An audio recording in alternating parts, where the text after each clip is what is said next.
ক্ষুদ্র ও মাঝারি পোল্ট্রি খামারিদের ঋণ সুবিধা নিশ্চিত করা হবে বলে জানিয়েছেন মৎস্য ও প্রাণী সম্পদ মন্ত্রণালয়ের প্রতিমন্ত্রী সুলতান সালাউদ্দিন টুকু। টাঙ্গাইলে পোল্ট্রি খামারি সমাবেশ ও মতবিনিময় সভায় প্রধান অতিথির বক্তব্যে তিনি একথা বলেন। এ সময় তিনি নিরাপদ খাদ্য উৎপাদন নিশ্চিতের মাধ্যমে দেশের পোল্ট্রি শিল্পকে আরও শক্তিশালী ও টেকসই করে গড়ে তোলার কথা জানান।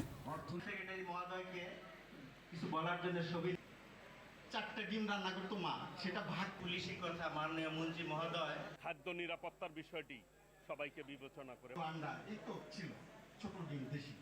কিভাবে তাদের খামারির পরিধি বাড়াতে পারে এবং তারা টিকে থাকতে পারে সেই ব্যাপারে ইতিমধ্যেই আমরা পদক্ষেপ নিয়েছি এবং মানুষের যে চাহিদা, প্রোটিন চাহিদা, সেটি পূরণ করতে পারি। খামারি ভাইদেরকে বলবো তারা যাতে চিকিৎসকের পরামর্শ ছাড়া কোনোভাবেই অ্যান্টিবায়োটিক ইউজ না করে।